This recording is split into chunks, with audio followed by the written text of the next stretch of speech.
First off, we want to thank you all for coming out here today so we can set the record straight as to what went on August 8th, 2015.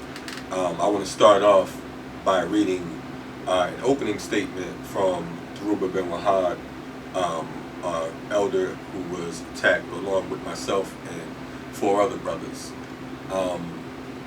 Dhoruba's just had surgery. His jaw is broken in 3 different places, so his jaw is wired, so he can't really speak. So I'll be reading some of his notes as we go along if there's anything he wants to add on here, right? He says, "Thank you to all who have shown a principled interest in what happened to me and my comrades. Though the lies, half-truths, misleading statements made by the NBPP are obvious in attempt at self-justification, there are no 2 sides to this incident. The New Black Panther Party is a bogus organization created specifically to mislead our community with a hate whitey doctrine that fills the bankrolls of the government and white supremacists. There is no other side to such treachery, deceit, and cowardice." That's from Dhoruba. First and foremost, we wanted to start by recanting the event so that folks get a better understanding. We know you've heard from the New Black Panther Party and other individuals who had their comments and so on and so forth. We wanted you to hear straight from the horse's mouth what actually took place. First and foremost, we attended the event because we knew that Malik Zulu Shabazz and the New Black Panther Party had been ran out of Charleston, South Carolina. They had been ran out of Charleston, South Carolina under the guise of being a hate group. And what had happened, there was a situation with the National Action Network in Charleston, South Carolina had put out a statement, and they denounced, at a press conference, they denounced the Black Panther Party and saying that the Black Panther Party was a hate group. At that point, Dhoruba bin Wahad, myself and others, we asked the National Action Network to retract that statement because of the fact that the Black Panther Party no longer existed. So what happened was they acknowledged that they were speaking of the New Black Panther Party and that they didn't have anything to do with the Black Panther Party, so they issued another statement saying that they were denouncing the actions of the New Black Panther Party, and it was them who they were calling a hate group. Okay, we understood at that point Malik Zulu Shabazz and Malik Zulu Shabazz and the New Black Panther Party decided to set up an event in the Atlanta area because they wanted to regain their credibility. We know that we built a strong coalition here in the Atlanta area with our coalition, the National Coalition to Combat Police Terrorism, with folks like our co-chair Dhoruba bin Wahad, co-chair Cynthia McKinney, myself, and a number of other different folks that have come together. We formed a coalition with members of all different types of organizations, including the local chapters of the National Action Network, including local activists, so on and so forth. So we knew that Malik Zulu Shabazz and his crew would come in to try to undermine not only that particular coalition, but also the fact that the 49th annual Black Panther commemoration would be held here in October of 2015, in which we were facilitating the Black Panther reunion along with members of the Black Panther alumni. So they knew that they had to act fast in order to throw the people off course, so on and so forth. So we wanted to go there and speak to them about that and address them publicly, because it was a public event. It wasn't a private event. They put it out there as if, you know, it was some private meeting and we came in to disrupt, and that was totally not the case. We walked into the venue. There were 6 of us all together, including Dhoruba and myself. We walked towards the front, and we ended up on the side of the stage. At that point, Malik Zulu Shabazz, who is an attorney who supposedly or allegedly stepped down from chairperson, he asked, "Who was that?" At that point, Dhoruba replied, "You know who I am." From there, Malik Zulu Shabazz decided to say, "Wahad, we'll deal with you later on." At that point, Dhoruba replied that, you know, you can deal with me now. As that took place, Malik from the microphone, he decided to, he made an announcement, get his ass out of here. Get his bitch ass out of here, excuse me. Get his bitch ass out of here. And at that point, we were rushed from the side. I saw coming down the aisle, there was maybe 10, 15 men coming from the side, a number of other different uniformed new Black Panther members running up on us from all sides. We were in the front, so we really didn't have anywhere to go. So at that point, I decided to make a way in between that aisle so that we can have some clearance. So at that point, I met 6 brothers, you know, defended myself as much as I could with that, and I was hit in the back with a chair, a banquet chair. And at that point, I continued to, I staggered over. One of the members grabbed me by my head and attempted to snap my neck like it was some type of TV or movie. I was kind of surprised because of the fact that I'm like, wow, if he would have been able to snap my neck, then I would be dead. So he actually tried to take me out. So as I'm falling, I was put inside of a chokehold. I'm being choked. Big guy falls on top of me from behind. I turn my head, and he's putting all of his strength in, and he's cussing. And there's some guys kicking and trying to stop me, and some of them yelling, "Kill him, kill him."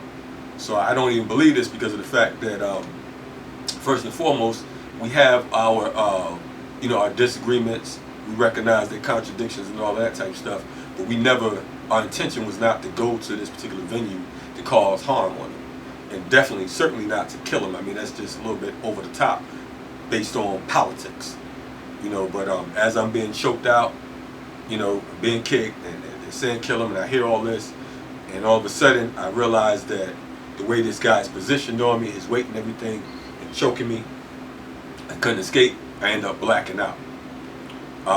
After a few, I don't know exactly how long I was out, but after a few, I shook it off, got up, kind of staggered, where I met one of the other brothers, threw a chair at the door to try to get it open. After a few seconds, Dhoruba and a couple of other brothers were being drugged out. At that point, we realized that we didn't know that his jaw was broken, but we saw that his face was swollen, his eyes was black. You know, I was told that they held him up and attacked him along with other brothers. One of our brothers' scalp was split open. He has 6 staples in the back of his head. You know, a couple of the other brothers' heads were gashed.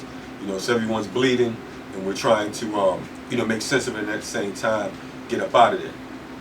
I should note that when we first arrived, there was 2 police motorcycles in front of the hotel. While this incident's going on, there's no police, there's no security, any of that type of stuff. It's just a free-for-all inside of this ballroom.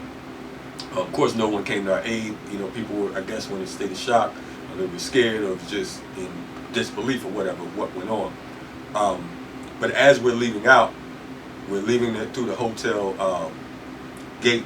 It's a gated parking situation, and all of us is in one Jeep, one truck. And we're coming out, and we see 2 ambulances and a fire truck, and those ambulances are putting, I guess, their guys inside of the back of the wagon. So it was just interesting that with all of this taking place, you know, the ambulances and the fire truck just happened to be on the scene, you know, and this was the results.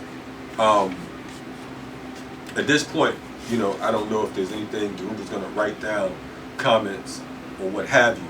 But there's been a number of different contradictions with the new Black Panther Party, with, you know, principled organizations as a whole. You know, but again, you know, I don't know of any organization that wanted to take them out. We're all African people, and we're supposed to be fighting for the same cause. But apparently, this appears to be different. So at this stage in the game, if anybody wants to ask any questions or whatever, we're open, and you know, we can deal with them as they come. And I was watching the New Black Panther Party's video they posted on YouTube, and you can see Dhoruba approach the stage walking down the aisle that's directly in front of the stage. And I see you, Kalanji, behind Dhoruba, but I don't see the other 4 men. You said it was 6 of you total. I don't see the other 4 men who were with you. Where were they in proximity to you and Dhoruba and the stage? Well, the other men were right next to us. Unfortunately, the video clip that was shown was doctored. You know, I guess they had a professional editing system, because the fact that the way it just looks like Dhoruba and I just went on a 2-man rampage. So the film was definitely doctored. You can see how it was zoomed in, and that's why they keep rewinding it and rewinding it to cover up any particular glitches. The question should be asked of the new Black Panther Party: where's the entire video at? Actually, lots of commenters on the video were reiterated that same question, including former members of the new Black Panther Party like Jamal Crawford, and I saw NY Oil.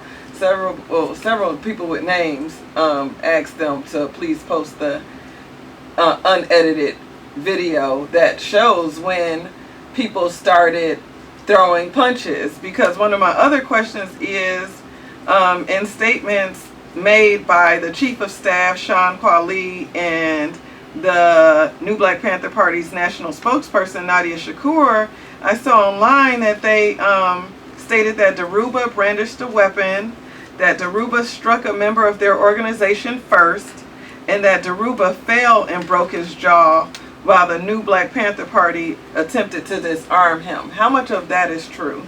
The only thing that's true is you just asking the question and then making that statement. First of all, it's not only ridiculous, not only does it sound ridiculous, but clearly, you know, it doesn't even make sense. First they say Dhoruba brandished a weapon. I believe they said he had a knife. Then they said he punched him. You know, so I don't know what he did with the knife, or if he removed his fist, or whatever the case is.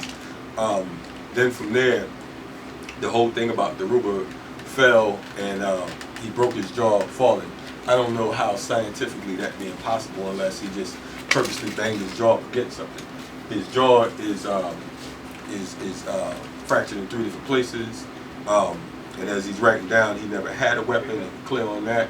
Anyone that knows Dhoruba, you know, I don't think that he would be carrying a knife to attack anyone. That doesn't even make sense.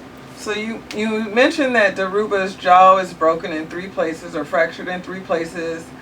We spoke when I got here. It's wired shut for 4 weeks at least. You can only eat through a straw, liquids for 2 months, you've told me. I see scrapes all over your knees, scrapes all over your head. It's obvious you were taken down to the ground and it was a struggle, because you have sores. Your knees both are covered in sores. Kalanji has a similar sore from that looks like your skin is scraped off when you fall. Well, was that because they were trying to disarm you, Brother Dhoruba? Is that why that? Yeah, they said kill him. He said that they basically said kill him. He never had a weapon, first and foremost. There was a cell phone that he had in his hand. Dhoruba was actually choked from behind, punched, kicked, and strangled as well. So I believe you were knocked out. I almost passed out. He almost passed out. I guess I did pass out. You almost passed out. So you still have that cell phone in your possession? No, the cell phone is in the hand of the police right now. They've hacked his accounts. They're getting friends and family getting all kinds of crazy messages from Facebook, through his Gmail, so on and so forth. So just to recount, the police didn't show up during the conflict, but when you left, there were 2 police bikes in front of the venue, and now... No, there were 2 police motorcycles in front of the venue when we got there. Okay. When we left, there were 2 ambulances and a fire truck. And so the police showed up after you guys left, and... We don't even know if the police ever showed up, because we weren't there. We never saw the police after this particular incident. Are there any potential long-term effects to your due to the injuries you all have sustained? Well, I mean, Dhoruba is 71 years old and just had surgery on his jaw. You know, so I'm quite sure that, you know, there's some type of effect.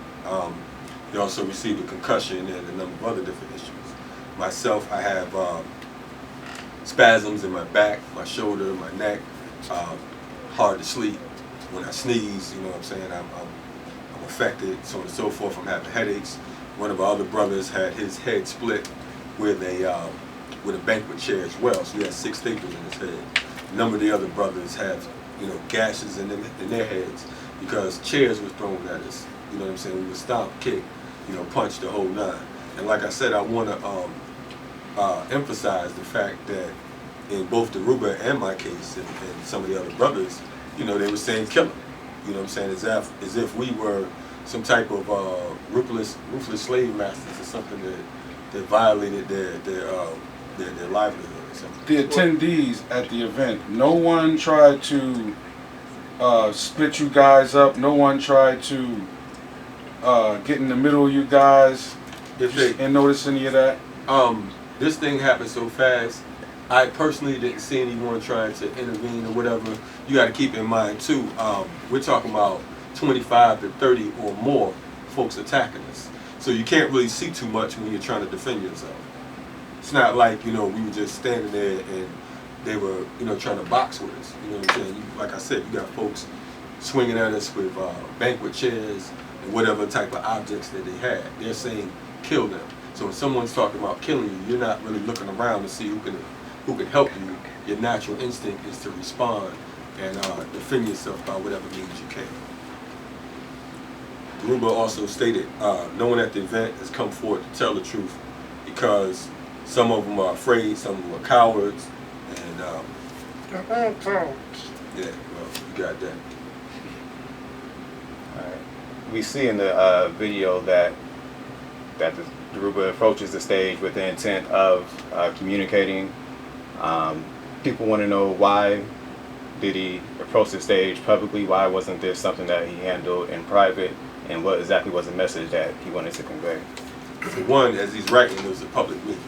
So it was public business. It wasn't any secret situation that the public shouldn't be privy to.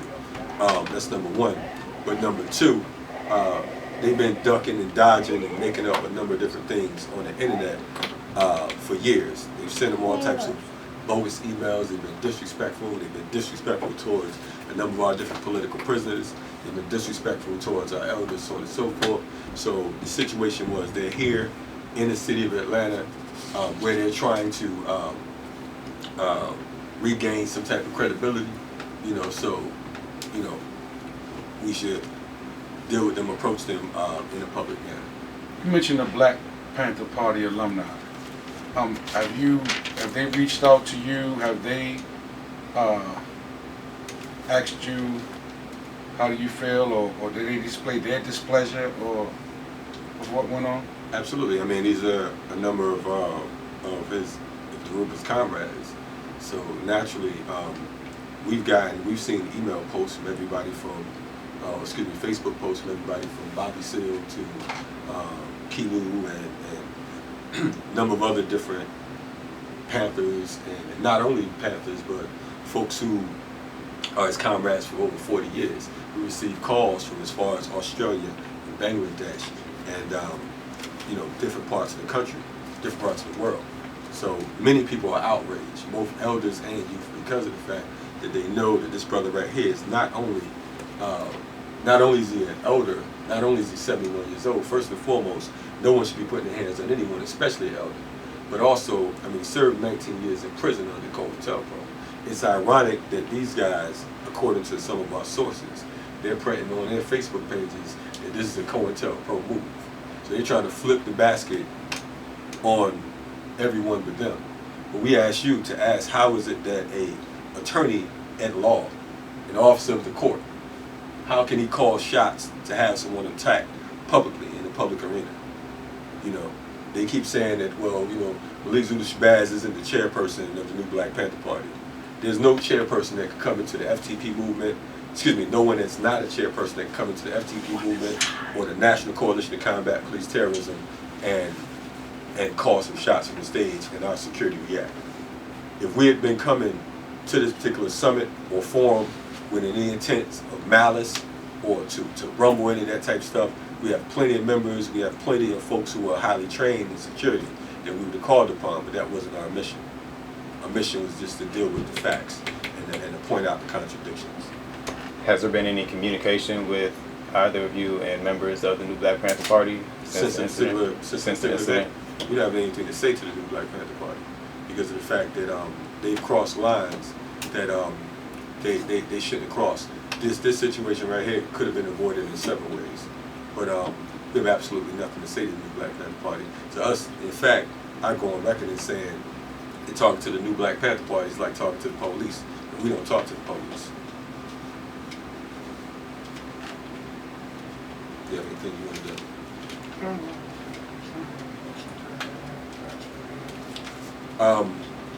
Dhoruba stated that many of the comrades from the Black Panther alumni are concerned about security issues in regards to the 49th anniversary that's going to take place here.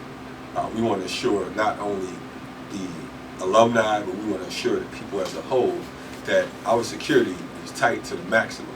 And we are all on alert because of the fact that, again, they've crossed lines that should have never been crossed. You know,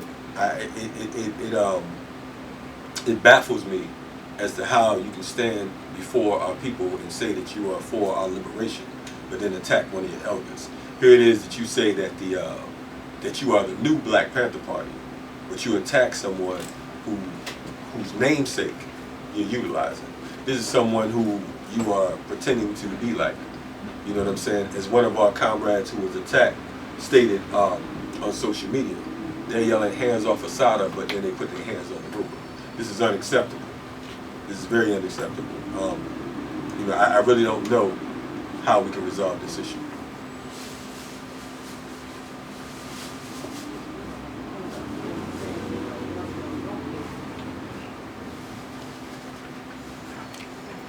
There are people suggesting type of tribunal when third party is involved.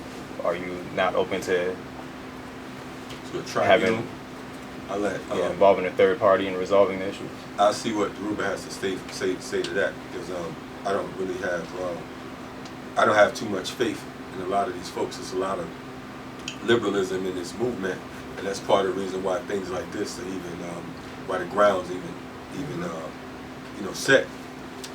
You know, Dhoruba, coming from him as the elder, he says that he's not open to any reconciliation, and it's understandable. This man is here; he has a family. You know what I'm saying? We all, every member of our the brothers who came to that particular summit, we have families.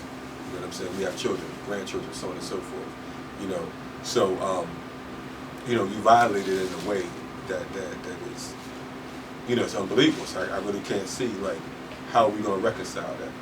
Like I stated earlier, man, you know, this quote-unquote movement is super liberal. It's all the way liberal. It's funny because of the fact that you hear different people, they say, you know, well, you know, we don't want no bloodshed, and we don't want blood spilling in the street and all that. We're not saying any of that.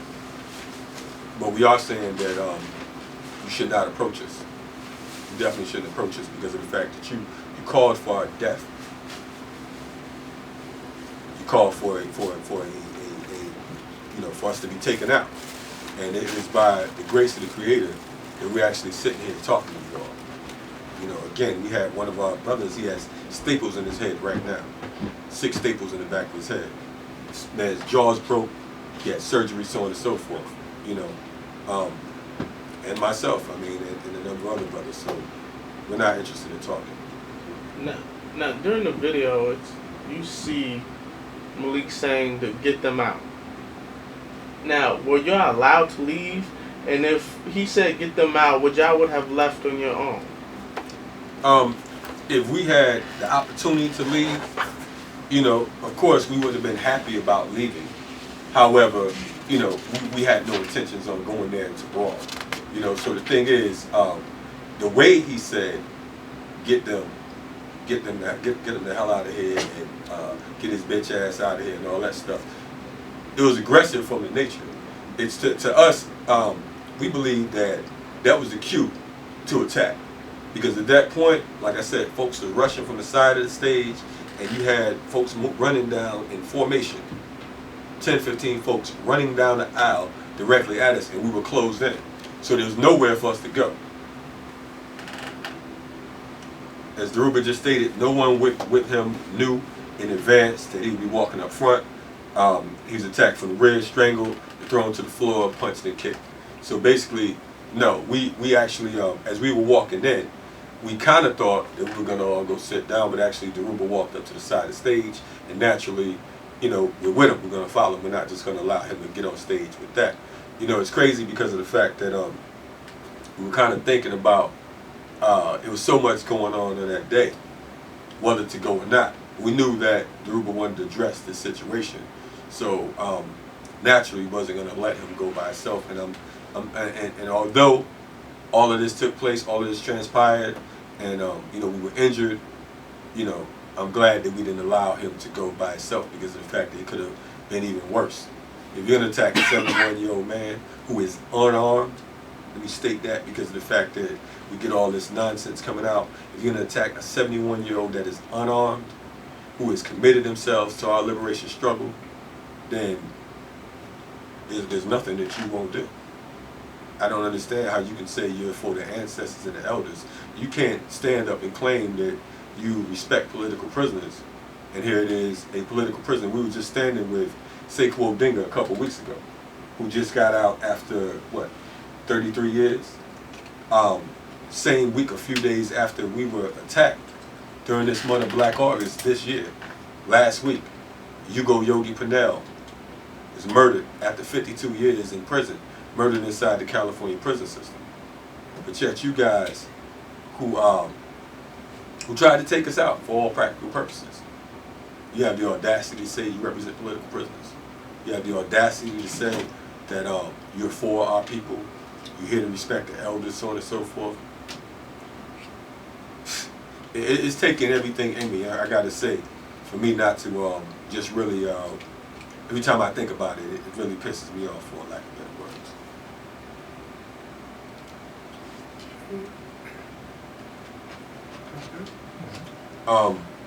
If there's no further questions, then, you know, I know that Dhoruba needs to get some rest. We all need to get some rest, but we kind of wanted to publicly address this because we haven't put up a statement yet. There's a statement that the New African Press International put out, and you know, we co-signed that statement. However, this is our first public statement, you know, on this, so we wanted to kind of give the folks an idea of what happened. We wanted you to see us face to face, not write some bullshit statement that that could be rigged and flipped and all of that. You're hearing it right from the horse's mouth. This is what it is. From this point on, if you have any questions or comments or concerns, you can email me direct, defendingthepoor@gmail.com. defendingthepoor@gmail.com. I do got one last question. The piece that the New African Press put out, the Nation of Gods and Earths were mentioned. What is Dhoruba's connection to the Nation of Gods and Earths, or the 5%?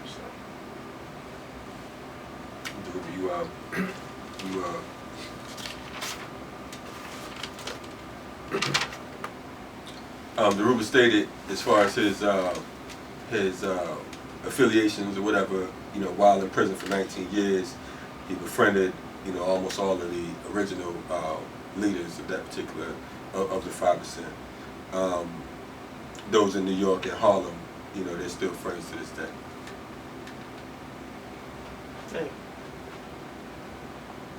So we appreciate you all coming out. Again, any further questions or whatever can be directed to defendingthepoor@gmail.com or New African Press int@gmail.com. They're handling, they're kind of sifting through our statements right now. The New African Press int@gmail.com. We thank you all for your time, and hopefully we can be on the right sides of the barricade. Positive people. Thank you.